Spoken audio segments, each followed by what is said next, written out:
What if the most powerful man in the world lost everything? His mind, his throne, his identity, not by war, but by his own pride? What if a king who controlled empires couldn't control the voices in his own head? This is the story of Nebuchadnezzar, the man who built Babylon with his bare hands and lost his sanity with a single shout. It's the story of a dream that wouldn't let him sleep, a prophet who spoke the truth he didn't want to hear, and a God who broke him just to rebuild him. Some call it madness. Others call it mercy. But by the end, you'll see it was something far more terrifying, and far more beautiful, than either. Subscribe to our page and enjoy more biblical uncoverings. Nebuchadnezzar couldn't sleep. He stood on the palace rooftop, staring at the city below. Babylon glowed like gold under the moonlight. Towers reached toward the sky. Gardens hung like jewels from terraces. Everything he saw, he had built. Everything he touched, he controlled. He was the most powerful king in the world. But tonight, something felt wrong. His chest tightened. His hands trembled. Victory should feel like peace, but all he felt was fear. Why does winning still feel like losing? He whispered into the night. The wind didn't answer. Then his eyes grew heavy. Sleep finally came. But it wasn't rest. It was a nightmare. He saw a massive statue standing before him, head of gold, chest of silver, legs of iron. Beautiful. Terrifying. Then suddenly, without warning, the statue crumbled. It fell at his feet like dust. Nebuchadnezzar gasped and woke. His heart pounded. Sweat dripped down his face. And in the silence of the dark, a voice whispered, "Your kingdom is borrowed." The next morning, the king stormed into the throne room. His advisors froze. His face was pale, his eyes wild. "I had a dream," he shouted. "Tell me what it was." The room fell silent. No one moved. One elder finally spoke. "My king, if you tell us the dream, we can interpret it." Nebuchadnezzar slammed his fist on the throne. "No. You tell me the dream, or you all die."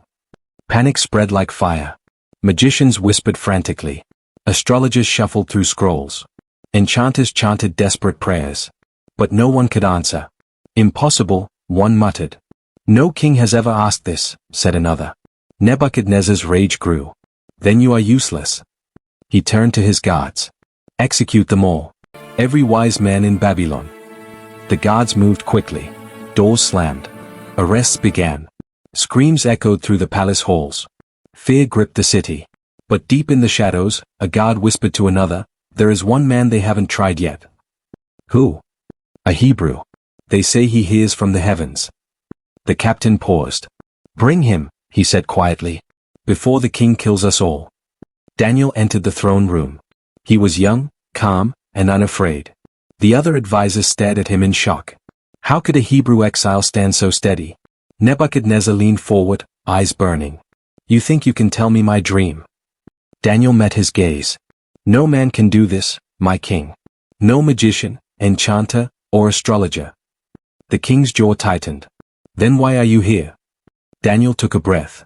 "Because there is a God in heaven who reveals mysteries. He knows what lies in darkness. And he has shown me your dream." The room went silent. Nebuchadnezzar's hands gripped the armrests of his throne. His heart pounded. Could this foreigner really know? Could heaven really speak? Daniel stepped closer. His voice was firm but kind. "Your dream, my king, was a warning." Nebuchadnezzar's face went pale. He wanted to speak, but no words came. Something about Daniel's tone felt too real. Too dangerous. Too true. The king's breath grew shallow. "Tell me," he whispered. "Tell me everything." Daniel began to speak. "You saw a great statue, my king. Enormous. Terrifying. Its head was made of pure gold. Its chest and arms were silver. Its belly and thighs were bronze. Its legs were iron. And its feet, part iron, part clay." Nebuchadnezzar's eyes went wide. Every word was exact. Every detail perfect. How do you know this?" Daniel continued. "Then you saw a rock. Not cut by human hands. It struck the statue's feet, and the whole thing collapsed. The gold, the silver, the bronze, the iron, the clay, all of it turned to dust. The wind blew it away like nothing. But the rock grew into a mountain that filled the whole earth." The king's hands trembled. He gripped the throne tighter. His advisors stared in shock. No one had told Daniel anything. No one. Nebuchadnezzar's voice cracked. What does it mean?" Daniel's face grew serious. The statue represents kingdoms, my king. You are the head of gold. But after you, other kingdoms will rise, each weaker than the last. Until finally, the God of heaven will set up a kingdom that will never be destroyed. Nebuchadnezzar sat frozen. Daniel leaned forward. Your kingdom will fall, and it won't be by human hands. Nebuchadnezzar should have been afraid. He should have humbled himself. But instead, pride whispered louder than truth. If I am the head of gold, he thought, then I will make sure the world never forgets it. He ordered architects, builders, and metalworkers to the palace. Build me a statue, he commanded. Pure gold. 100 feet tall. Let every nation see my glory. Months passed. The statue rose on the plain of Dura, gleaming under the sun. It was massive. Blinding. Terrifying. The day of dedication arrived. Thousands gathered, nobles, governors, commanders, officials from every province. Trumpets screamed. Drums pounded. Nebuchadnezzar stood before the crowd. When you hear the music, the herald shouted, you will fall and worship the golden image. Anyone who refuses will be thrown into a blazing furnace. The music began. Flutes, lyres, harps, and horns filled the air. Like a wave, the crowd dropped to their knees. Thousands bowed. But in the sea of bodies, 3 young men remained standing. Shadrach, Meshach, Abednego. The king's eyes locked on them. His face twisted with rage. Who dares defy me? Guards dragged the 3 Hebrews before the throne. Nebuchadnezzar's voice shook with fury. Is it true you refuse to bow to my gods or worship the statue I made? Shadrach spoke first. It is true, my king. The crowd gasped. Meshach continued. We will not serve your gods or bow to your image. Abednego finished. Even if it costs us our lives. Nebuchadnezzar's face turned red. His hands clenched into fists. I will give you one more chance, he hissed. Bow now, or burn. The 3 men looked at each other. Then Shadrach spoke again, calm and steady. Our God is able to save us from the furnace. But even if he doesn't, we still will not bow. The king exploded. Heat the furnace 7 times hotter, he roared. Tie them up. Throw them in. Soldiers rushed forward. The furnace roared like a beast. Flames licked the sky. The heat was so intense that the guards who threw them in were burned alive. Shadrach, Meshach, and Abednego tumbled into the fire. The crowd watched in horror. Nebuchadnezzar leaned forward, eyes wide. Then suddenly, he jumped to his feet. Wait, he whispered. How many men did we throw in? 3, my king. His voice trembled. Then why do I see 4? Inside the furnace, a 4th figure walked among the flames. Tall. Radiant. Calm as dawn. The 3 Hebrews were untouched. The ropes that bound them burned away, but their skin didn't blister. Their hair didn't singe. Even their clothes stayed whole. Nebuchadnezzar stumbled forward, eyes wide with terror and awe. The 4th one, he whispered. He looks like a son of the gods. The crowd murmured. Priests stared. Guards backed away. The king shouted toward the furnace. Shadrach, Meshach, Abednego, servants of the Most High God, come out. Slowly, the 3 men walked out of the fire. Not a burn. Not a mark. Not even the smell of smoke. Nebuchadnezzar approached them, trembling. He touched their robes. He looked into their eyes. Your God, he said quietly. He sent his angel and rescued you. He turned to the crowd. No other God can save like this. The people cheered, but deep inside, Nebuchadnezzar felt something shift. Fear. Obsession. A need to control what he couldn't understand. That night, he stood alone on the rooftop again. Who is this God? He whispered. And why does he protect those who defy me? Years passed. Nebuchadnezzar expanded his empire. He crushed rebellions. He tripled taxes. He built more temples, more towers, more monuments to his name. But at night, strange things began to happen. He heard footsteps in empty hallways. Whispers in the dark. Shadows that moved when no one was there. His advisors noticed the change. The king doesn't sleep anymore, one said. He talks to himself, whispered another. Nebuchadnezzar tried to ignore it. He threw himself into work, into war, into power. But the unease grew. Then one night, another dream came. He saw a giant tree. Its top reached the sky. Its branches stretched across the earth. Birds rested in it. Animals sheltered under it. Nations fed from its fruit. It was beautiful, strong, unshakable. Then suddenly, a voice from heaven shouted, "Cut it down. Strip its leaves. Scatter its fruit. Let the animals flee and the birds scatter. Leave only the stump in the ground, bound with iron and bronze. Let him live with the beasts and be drenched with dew. Let his mind be changed from that of a man and given the mind of an animal, until 7 times pass." Nebuchadnezzar woke, gasping. His chest heaved. His hands shook. "Not again," he whispered. "Not again." The next morning, Nebuchadnezzar called for Daniel. When the prophet arrived, the king's face was pale, his eyes red from lack of sleep. "I had another dream," he said quietly, "and I need you to tell me what it means." Daniel listened as the king described the tree, the voice, the command to cut it down. As Nebuchadnezzar spoke, Daniel's face grew troubled. His hands trembled. When the king finished, silence filled the room. "Well?" Nebuchadnezzar demanded. "What does it mean?" Daniel hesitated. His voice was barely a whisper. "My king, I wish this dream was about your enemies and not about you." Nebuchadnezzar's heart sank. "Go on." Daniel took a breath. "The tree you saw, tall, strong, reaching heaven, that tree is you. You have become great. Your power reaches the ends of the earth. But the command to cut it down, that is also about you." The king's face hardened. "What are you saying?" Daniel's eyes filled with sorrow. "You will be driven away from people. You will live with wild animals. You will eat grass like cattle. You will be drenched with dew. 7 years will pass, until you acknowledge that the Most High rules over all kingdoms." Nebuchadnezzar stared at him. "You're saying I'll lose my mind?" Daniel nodded slowly. "Unless you humble yourself, my king. Unless you turn from pride, the dream will come true." Daniel stepped closer. His voice was urgent now. "Please, my king. Listen to me. Break away from your sins. Show mercy to the poor. Stop oppressing the weak. Perhaps God will extend your peace." Nebuchadnezzar wanted to believe him. Part of him knew Daniel spoke truth.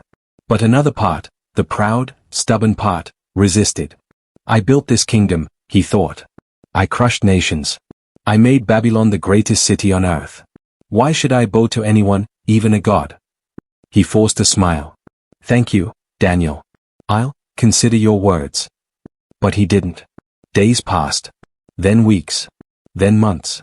Nothing happened. No punishment. No madness. No divine judgment. Nebuchadnezzar grew confident again.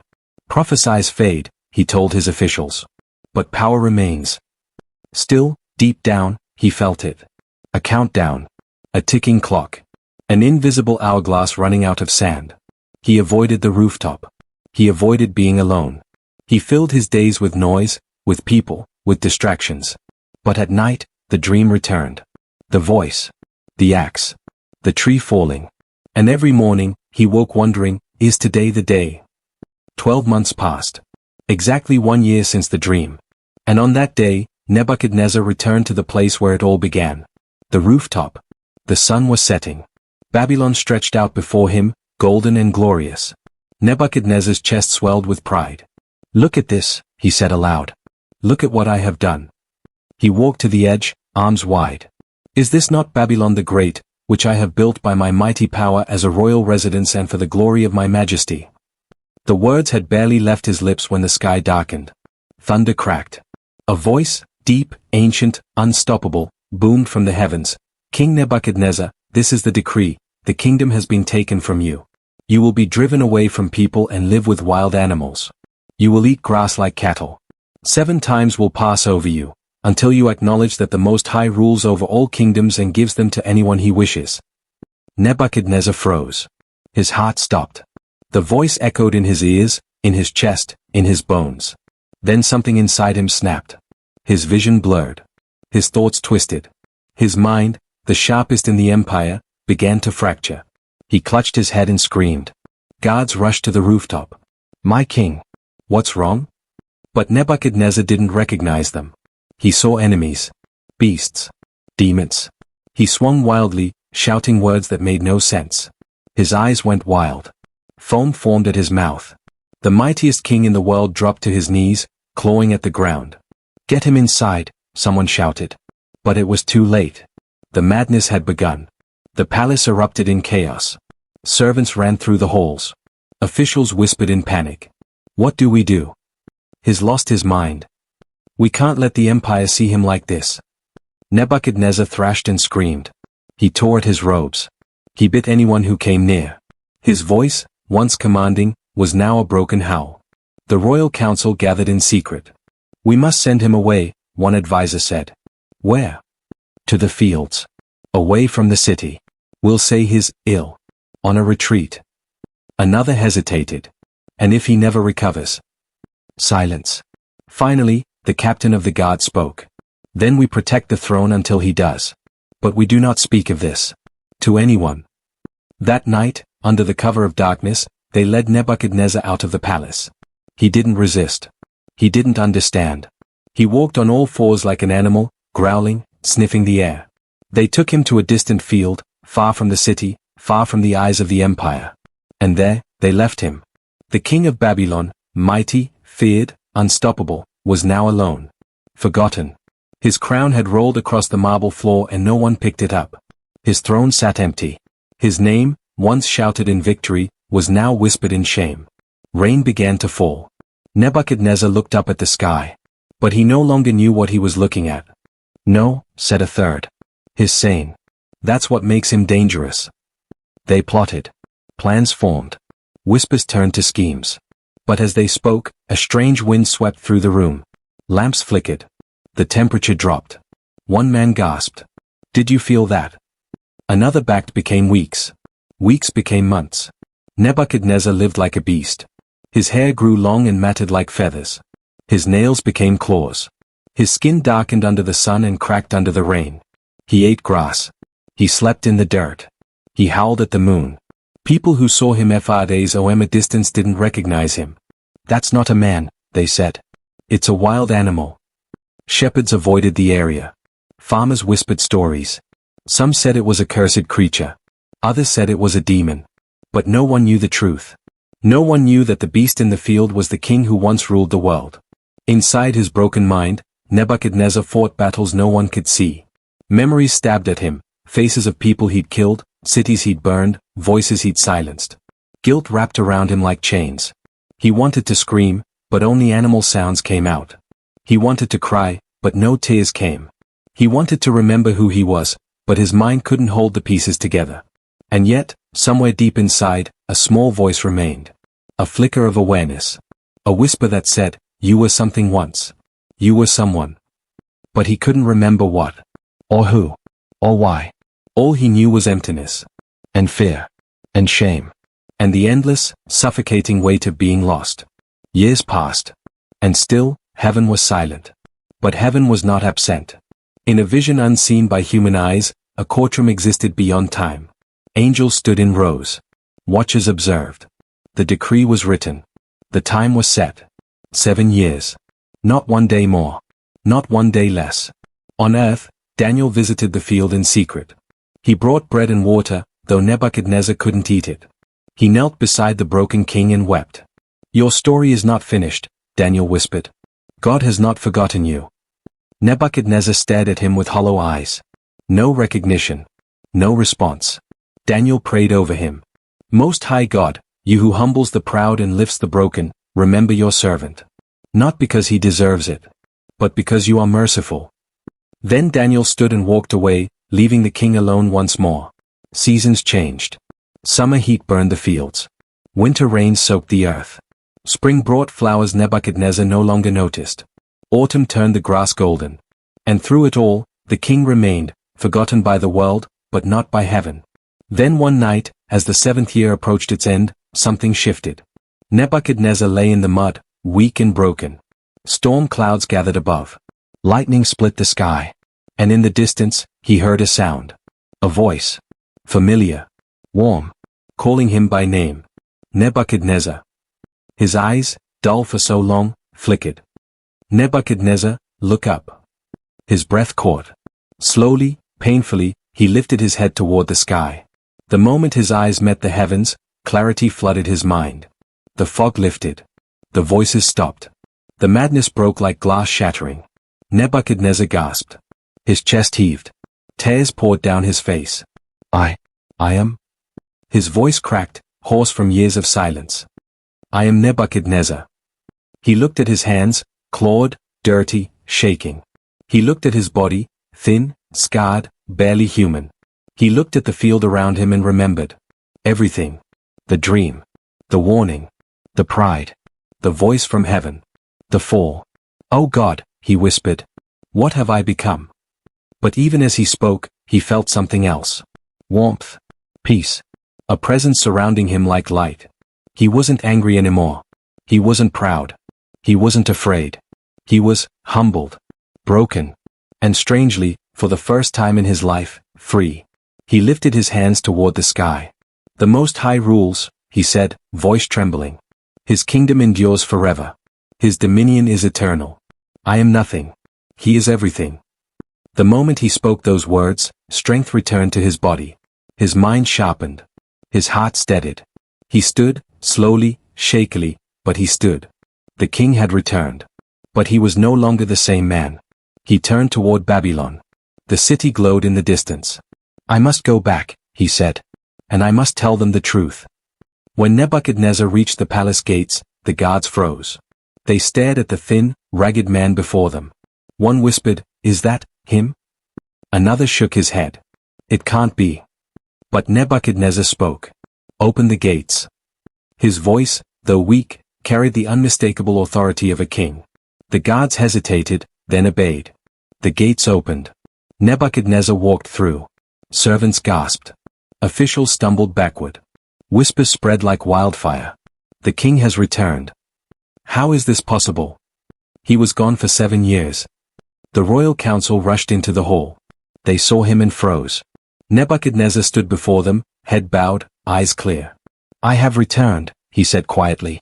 "But I am not the man I was." One elder stepped forward cautiously. "My king, are you well?" Nebuchadnezzar looked at him. "I am sane. My mind has been restored. But my heart has been changed." Another official frowned. "Changed? How?" Nebuchadnezzar took a deep breath. "I must speak to the empire. Gather the people. Send word to every province. I have something to say, and the whole world must hear it." The council exchanged nervous glances. But they obeyed. Days later, thousands gathered in the throne room and in the courtyards beyond. Nobles. Soldiers. Merchants. Servants. All waiting. Nebuchadnezzar stood before them, no longer wearing gold, no longer flanked by weapons. Just a man. A humbled king. And then, he began to speak. "I, Nebuchadnezzar, was king of the greatest empire the world has ever known," he began. "I built Babylon with my own hands. I crushed armies. I ruled nations. I thought I was unstoppable." The crowd listened in silence. But I was wrong. His voice cracked. My power was never mine. My throne was a gift. My glory was borrowed. And when I forgot that, when I believed I was the source of my own strength, I lost everything. He paused, swallowing hard. I was driven from this palace. I lived in the fields like an animal. I lost my mind. I lost my identity. I lost everything that made me human. Gasps rippled through the crowd.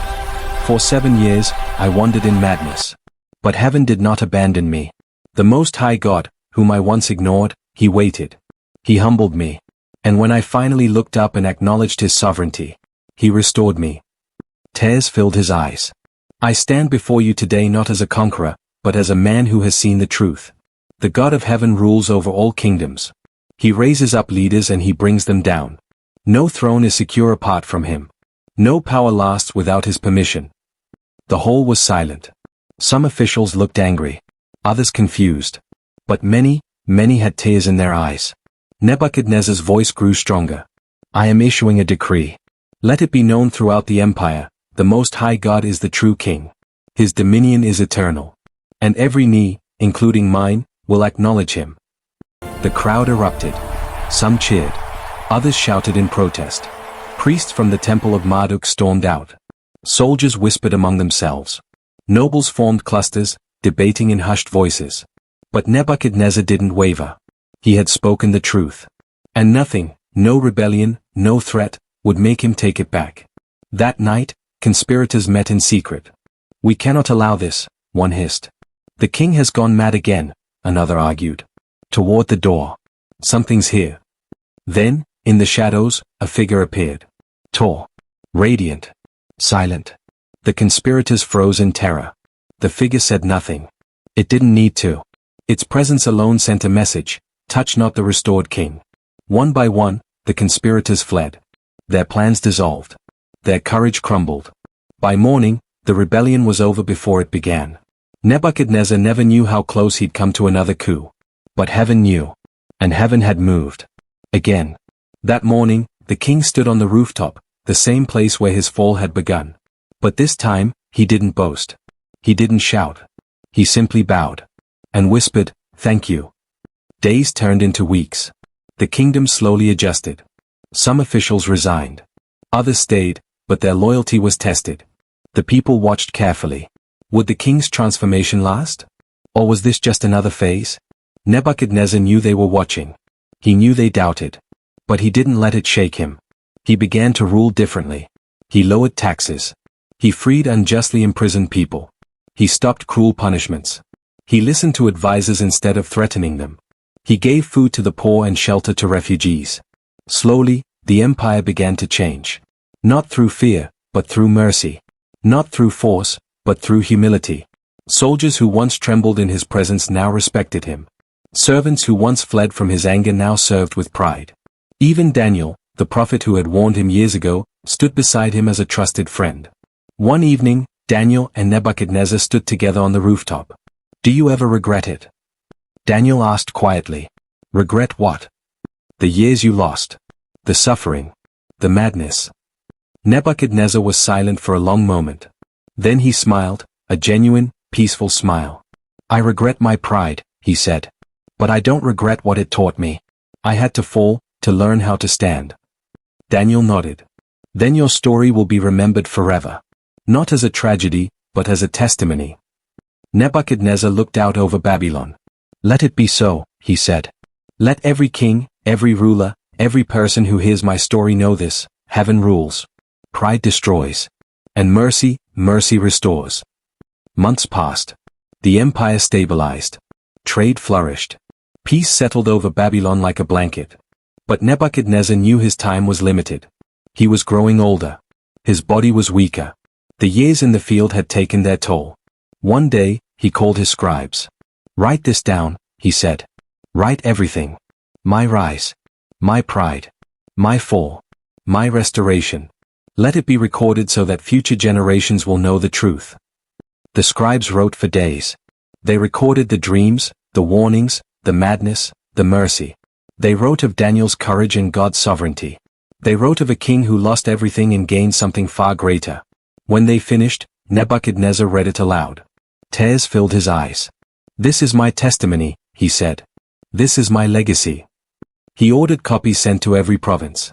Governors read it. Merchants carried it. Travelers shared it. The story of the mad king who found his sanity, and his soul, spread across the world. People from distant lands came to Babylon, not to see its towers or gardens, but to meet the king who had been humbled by heaven. And when they met him, they didn't find a proud conqueror. They found a gentle, wise man who spoke of mercy, humility, and the God who restores. Nebuchadnezzar's final years were his best. Not because of power, but because of peace. Not because of fear, but because of faith. And when his time finally came, he was ready. On his final day, Nebuchadnezzar called Daniel to his side. His breathing was shallow. His voice weak. But his eyes were bright. "Daniel," he whispered. "You were right. About everything." Daniel took his hand. "You listened, my king. That's what mattered." Nebuchadnezzar smiled faintly. Tell them heaven rules. Tell them pride is a prison. Tell them mercy is the only way out." "I will," Daniel promised. Nebuchadnezzar closed his eyes. "I'm not afraid," he said softly. "I know where I'm going now." And with that, his breath slowed. His chest stilled. The great king, the builder, the conqueror, the madman, the restored, passed from this world into the next. The empire mourned. But they didn't mourn in despair. They mourned with hope. Because Nebuchadnezzar's story wasn't just about a king who fell. It was about a God who catches the fallen. It was about a kingdom that endures forever. It was about pride that destroys and mercy that restores. His tomb was grand, but the inscription was simple: "Here lies Nebuchadnezzar. He ruled nations. But heaven ruled him." And for centuries after, travelers, scholars, and kings would visit that tomb and read those words. And some would weep. Some would laugh. Some would kneel. But all would leave changed. Because the story of the Mad King was never just his story. It was everyone's story. And it still is today. Years after Nebuchadnezzar's death, his story lived on. Rulers in distant lands heard of the king who went mad and returned sane. They heard of the God who humbled the proud and restored the broken. Some dismissed it as myth. Others believed every word. But whether they believed or not, the story changed them. It made tyrants think twice before boasting. It gave hope to the oppressed. It reminded the powerful that their power was temporary. And it reminded the broken that restoration was possible. In Babylon, Daniel continued to serve the empire. He was old now, his hair white, his steps slow. But his faith remained strong. One day, a young prince approached him. "Daniel," the boy asked, "is the story of King Nebuchadnezzar really true?" Daniel smiled. "Every word." "But how? How could someone lose their mind and get it back?" Daniel knelt to the boy's level. "Because heaven is merciful. And when a person finally looks up, when they stop trusting in themselves and start trusting in God, miracles happen." The boy frowned. "But what if they're too proud? What if they never look up?" Daniel's smile faded. "Then they stay lost." The boy thought about that. Do you think it could happen to me? Could I become like Nebuchadnezzar?" Daniel put a hand on his shoulder. "If you remember his story, you won't have to live it. That's why we tell it. That's why we write it down. So that others can learn without suffering what he suffered." Decades later, Babylon fell. Just as Daniel's dream had predicted. The empire crumbled. New kingdoms rose. But Nebuchadnezzar's story didn't die. It was carried by exiles. Told by travelers. Written in scrolls. Passed from generation to generation. Centuries later, a carpenter's son from Nazareth would tell stories about humility, about the last being first, about kingdoms not built by human hands. He built Babylon but learned that heaven builds everything. Millennia later, people all over the world would still read his story. They'd see themselves in him, the pride, the fall, the desperate need for rescue. Some would read it and weep. Some would read it and repent. Some would read it and finally look up. Because that's the power of a story like this. It doesn't just inform. It transforms. It doesn't just teach. It convicts. It doesn't just entertain. It changes lives. And somewhere, in a place beyond time, Nebuchadnezzar's story continues. Not just as history, but as a living testimony. A reminder that no one is too far gone. No one is too broken. No one is beyond the reach of a God who restores. Heaven still rules. Pride still destroys. And mercy, beautiful, undeserved, life-changing mercy, still restores. That's the story. That's the truth. And that's the message the Mad King left behind. But the story doesn't end with Nebuchadnezzar. Because his story is not just his. It's yours. Right now, you might be standing on your own rooftop, looking at everything you've built, everything you've accomplished, everything you control. You might be whispering the same words he did, "Look what I have done." Or maybe you're in the field. Broken. Lost. Forgotten. Living in a madness you can't escape. Haunted by voices. Crushed by guilt. Wondering if you'll ever be whole again. Wherever you are, Nebuchadnezzar's story has a message for you. Heaven is watching. Heaven is waiting. And when you're ready, when you finally stop running, stop pretending, stop trying to be your own God, heaven will move. It might not happen the way you expect. It might not happen when you want.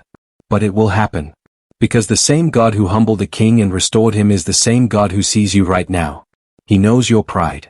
He knows your pain. He knows your brokenness. And is not afraid of any of it. The question is, will you look up? Will you stop clinging to control and surrender to the one who actually holds it? Will you trade your pride for peace? Your kingdom for his? Nebuchadnezzar lost 7 years. But he gained eternity. He lost his mind. But he found his soul. He lost his throne. But he discovered the king who never falls. And when it was all over, he didn't regret the fall. He only regretted waiting so long to look up. So here's the truth, spoken from a man who once ruled the world and lost everything. Your power is borrowed. Your time is limited. Your control is an illusion. But mercy? Mercy is real. Restoration? It's possible. And the God who broke a king just to rebuild him? He's still in the business of making broken things whole. The only question left is, will you let him? Or will you keep building your kingdom until the voice from heaven says, enough? Because one day, it will.